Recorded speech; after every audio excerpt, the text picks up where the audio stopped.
Howdy, it's Jim Murato, and wanted to show you a video I made. This was made back November of 2018. My buddy Rick and I decided to go to the Flatwoods, West Virginia area and check things out. Actually, we're in a little town called Sutton, and if you're up on weird stories, folklore, aliens, ghosts, that sort of thing, especially in West Virginia, well, you're definitely going to know about the Flatwoods Monster, the Braxton County Monster, the Green Monster, Braxy. He goes by several names. But they do have a little bit of tourism related to the Flatwoods Monster, and we thought we would go check it out. And this is actually us. Actually, I think we overshot the museum and we're driving back to go to the Flatwoods Monster Museum. It's a little visitor center that they have in Sutton, and it is really, really cool, as you'll see here in a moment. But yeah, it was about a 4-hour drive from Lexington, and we've done Point Pleasant several times. In fact, Rick and I just did a trip to Point Pleasant a few months before this one. You could combine the two trips if you wanted. You definitely want to do that over a weekend or a 3 or 4 day weekend, though, to do it right. You kind of go past Point Pleasant as you go to the Sutton area, but you have to go out of your way a little bit. But you could pull it off, and that actually would be a fun 3-4 day weekend trip. Both towns are definitely worth a visit. And I'm sure I'll talk more about Point Pleasant later. But yeah, so we drove up there, and I'm sure we got up nice and early and drove down the town. A lot of these little West Virginia towns are just really, they're little towns, and it looks like they might have had more industry going on at some point. As a lot of small towns everywhere do. But West Virginia, man, I really like West Virginia. It's a state that grows on you. I know the first time or two I went there, it was kind of like,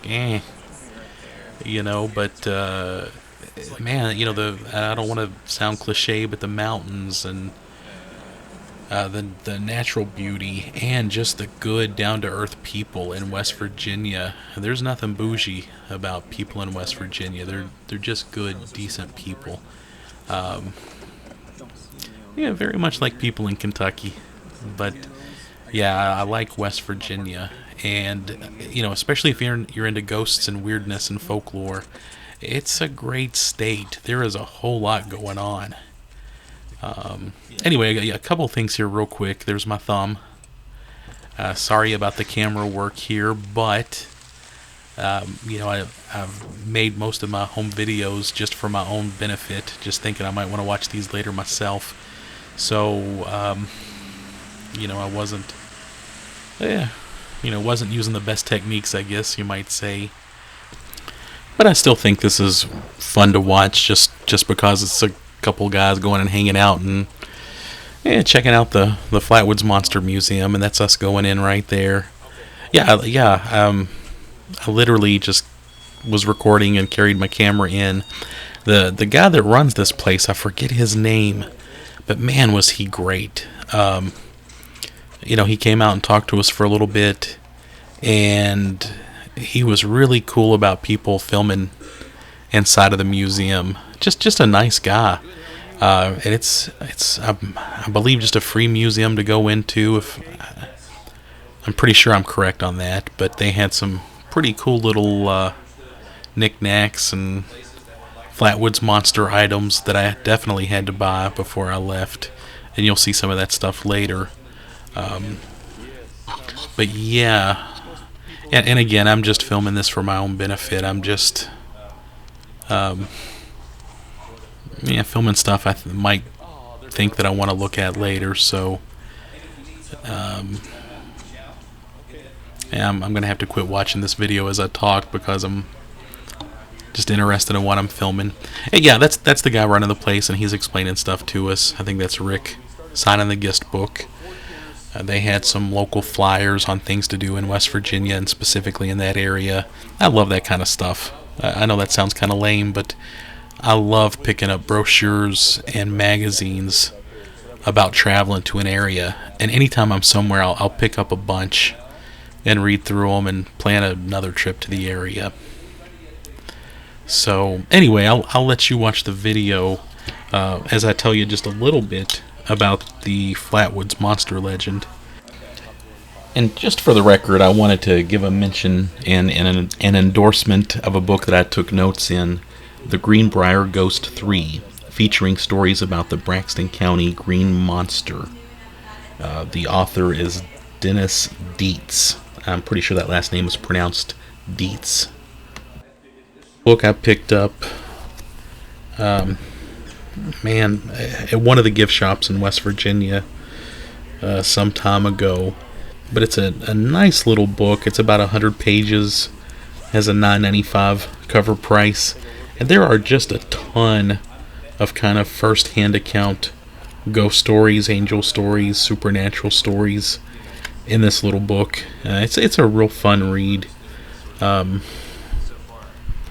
It's just an interesting little book, and there's maybe probably a little over a dozen pages devoted to the Flatwoods monster in this book. And so most of the notes I took are from that book. Another book, though, that I like a lot that mentions the Flatwoods monster is Monsters of West Virginia, Mysterious Creatures in the Mountain State by the late Rosemary Allen Guiley. And if you went to many of the Mothman festivals, you probably bumped into her. She did a lot of presenting at the Mothman festivals, and she'd always have a little booth set up selling books.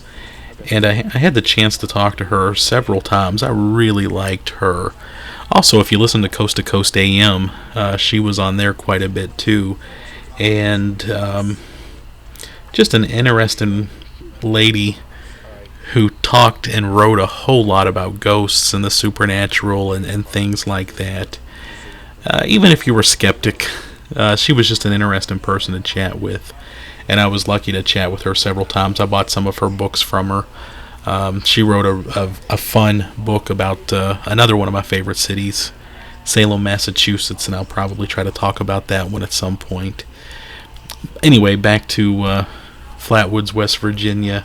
Her book, Monsters of West Virginia, she does have a nice chapter on the Flatwoods monster. Also has a nice chapter on the Mothman, and I'm sure we'll talk about Mothman later, because you just can't talk about weirdness in West Virginia without talking about the Mothman, and that is a whole subject for another day. But yeah, I did just want to mention both of those books, Monsters of West Virginia by Rosemary Allen Guiley, and the Greenbrier Ghost 3. And again, both of these books give pretty much the same story. I did notice a couple of small variations that probably aren't even worth mentioning, but yeah, they both give the very basic tale of what happened with the Flatwoods monster, the Braxton County monster legend. And it was in September of 1952. And again, this is a very edited version of the story, but there's some boys playing on the playground at the local school, and they see a ball of flames, something kind of fall from the sky and go to a nearby, I believe a nearby hill. So of course they go to check it out.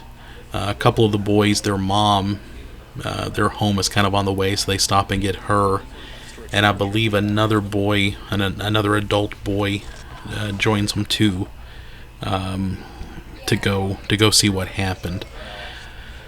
So long story short, they get up on the hill and they see some sort of something that's crashed, it seems, and they see what becomes known as the Flatwoods monster.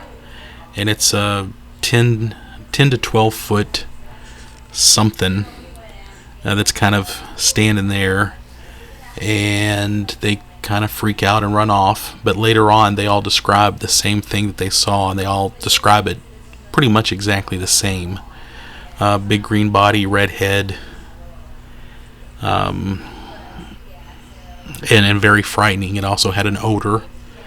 Also, there was an oil associated with it. And even the mother, Kathleen May, has some of this oil in her clothes. So, they're freaked out. It's a very strange thing. One of the boys gets really sick from the odor, and the National Guard comes out and investigates. Other people come out to look. They really don't find anything, I think, other than the oil, and there's just not a whole lot else left there to see. But all of the witnesses, all of these boys and the mom, stick by their story for forever, and they never deviate and never suggest anything other than we saw something weird up there. So yeah, that's the basic story. One of the boys, Fred May, he actually says what he saw he thought was a mechanical robot and a spaceship, and I think he said he thought it was controlled by some sort of a mothership. So he was pretty convinced early on this wasn't a Bigfoot or a ghost or something like that. He thought it was some sort of a robot. They give a description. The local papers, maybe the national papers too, embellish the story. Kind of make what they saw seem even more scary than what they described. And the Greenbrier Ghost Book actually says that the paper added the embellishment that it had claw-like hands, which that was not in the original witness accounts. Also, something that was mentioned in the Greenbrier Ghost 3 book is that locals and some people had premonitions about this before it happened, which that's very Mothman-ish, if you know much about Mothman. But he does mention that, and this is the author mentions that his own mother saw something the day before the sighting in the sky that she thought was a plane, but then said that's not a plane. So that was kind of interesting. The sheriff, the National Guard, investigated a similar landing also, I believe, in Frametown, which was a nearby city. So there was some other UFO, fireball, possible meteor type sighting, I believe maybe 15 minutes away in another town.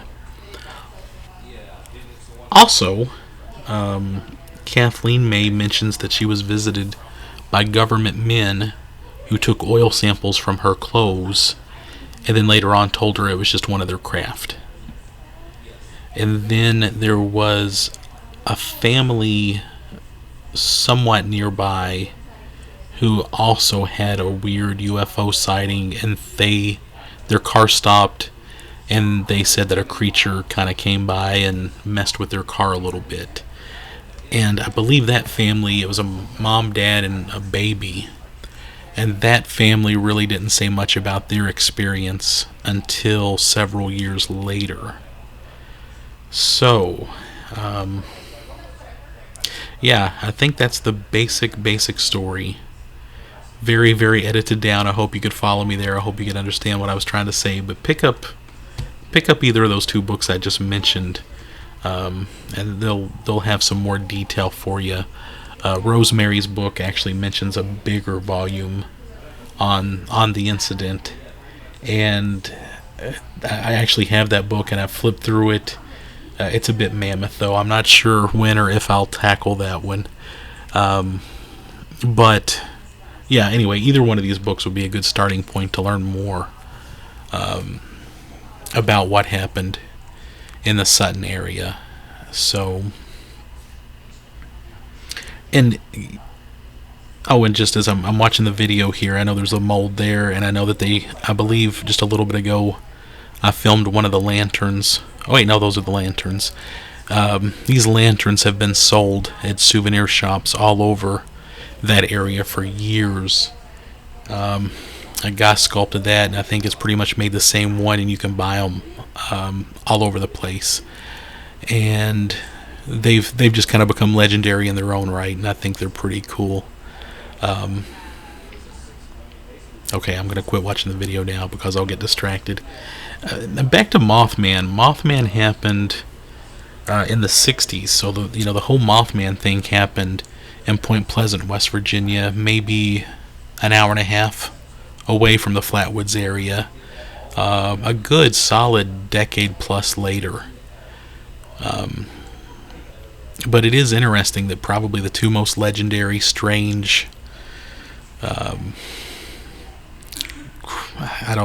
cryptid, ghost, unsolved encounters involving something so unique happened so close together, and relatively kind of a short time apart too.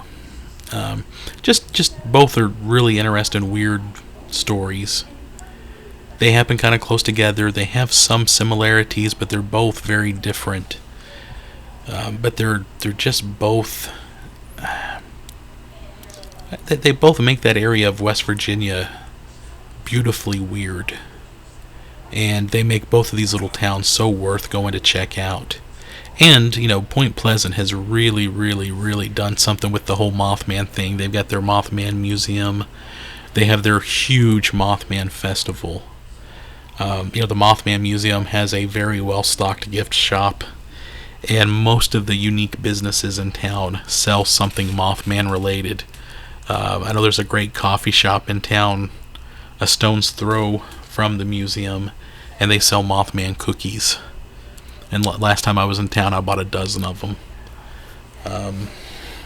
So I mean, it's good that their little local economy is very Mothman dependent, and they're in Braxton County with the Flatwoods Monster Museum. They're doing something very similar. It's nowhere near as big as what Point Pleasant is doing, but it is just as cool. And yeah, so they've capitalized on the Flatwoods Monster thing. And as I'm looking at, there's some T-shirts. Those green shirts right there are glow in the dark, and I own one of them. I bought one there that day, and man, is it a cool T-shirt! And it really glows in the dark. In fact, I've worn it to bed a few times, and my dog, I have a little black Chihuahua, and I've gotten up through the night and come back to bed, and that shirt glows, and it's scared her a time or two. It's about the coolest glow in the dark shirt ever made. And then I bought not those little dolls, but they had some little resin, probably 1.5 inch tall figures of the Flatwoods Monster that I just thought were cool, and I bought some of those. I bought some stickers. They have some great postcards. And the little visitor center museum here that we're at, they have a promotion. They used to have 5. I don't know if there's still 5 or not. I heard one of them was moved. But yeah, here we go. They have 5 Braxton County monster chairs set up throughout the area. And if you go and get your picture taken with all 5 of them, you get a free sticker. Rick and I did that this day. It was a lot of fun. This is the first chair you come across, and it's actually near, I believe it's the one closest to the actual site where the kids said that they saw the monster. Again, it's a rainy day, which kind of added to the funness and the weirdness of the whole place. But this was the first chair we came across, and it's close to the site, maybe a mile away from where the kids said that they saw it. That area is not accessible to the public anymore, though it's on private property. This is the second chair that we came across, and it was by, I believe, a Radisson hotel. And you have to walk through the hotel. Yeah, there's the hotel to come out and see the chair. And I thought that was pretty cool. There's some nice scenery behind it. That would be a nice hotel to stay at, especially if this was your view. On a prettier day, but on a rainy day too, it would be nice. This is actually us on the way to the third chair, and I've edited out a whole lot of driving. We drove a lot, and I love just putting my camera in the front of the car and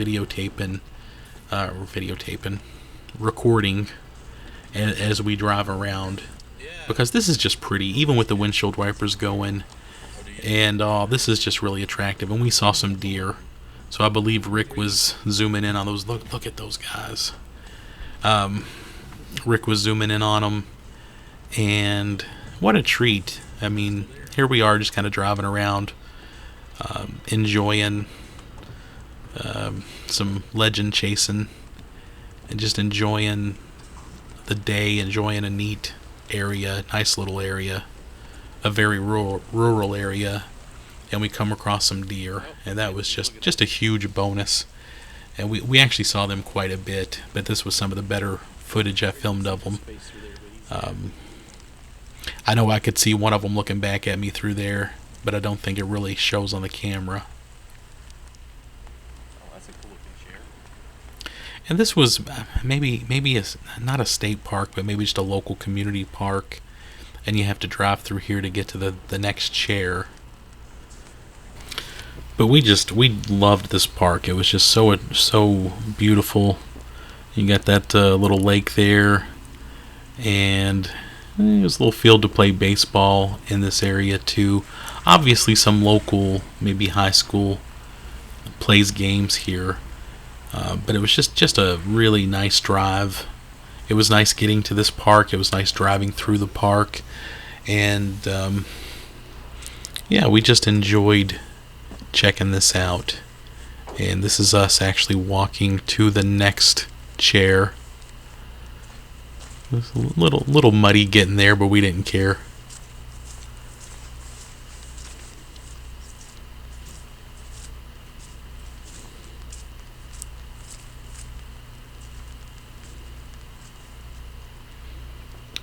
So, yeah, so we were taking our pictures because, I forgot to mention this earlier, if you get a picture of you at each of these chairs, you get a free sticker.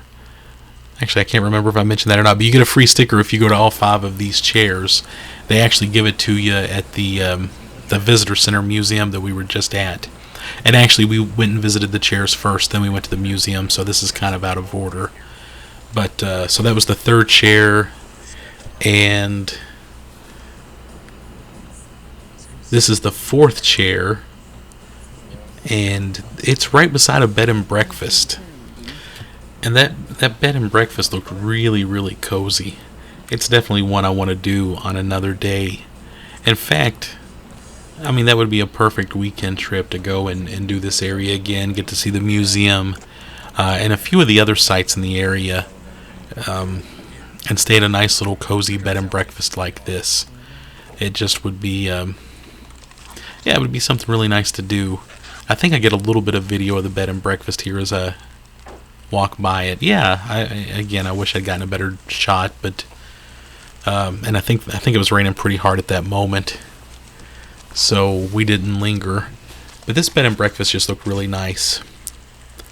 And right beside it was the 4th chair that we needed to visit. And we had to kind of walk down some stairs and get to it. It wasn't that bad, though. So, yeah, that was the 4th chair.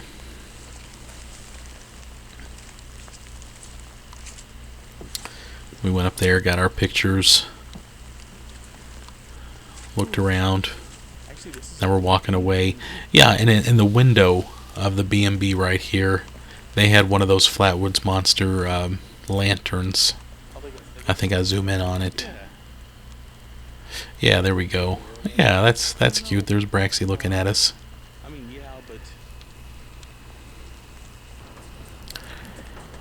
And I think this is us getting to maybe getting close to the next chair. Yeah, so anyway, we got our pictures with all 5 of the chairs.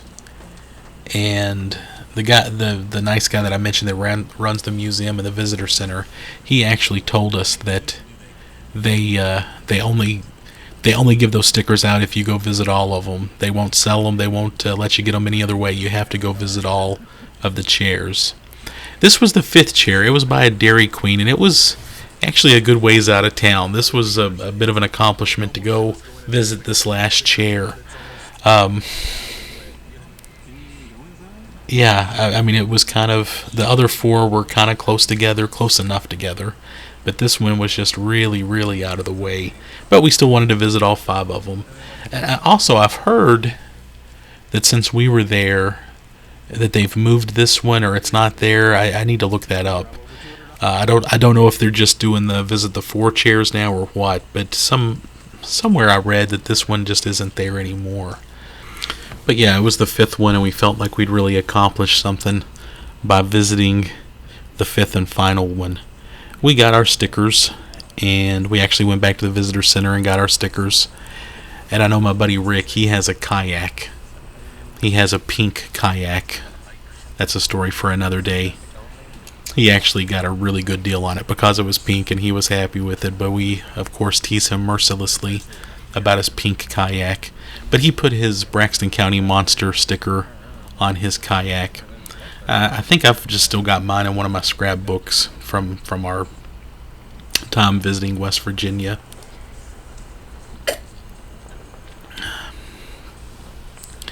And we're turning around. Maybe these people didn't appreciate everybody turning around right there by their yard, halfway in their yard, when they would come and look at that fifth chair by the Dairy Queen. That might have had something to do with it. I wouldn't blame them if they weren't happy. But yeah, we turned around through here, and we ended up. Man, I was really thirsty, just as I was a moment ago, and took a drink of water.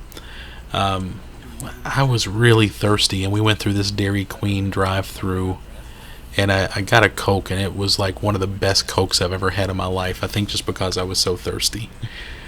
So. And that actually is most of what we did on our trip to the Flatwoods and Braxton County area. I'm itching to do it again, and I probably will fairly soon. Again, I might try to check out that bed and breakfast. That might be a nice little weekend for me and my wife. Of course, this is a great dude's trip. This is a great trip for, just you and your buddy to go do on a day trip. Just because of the great rural driving and all of the sights and stuff in this area.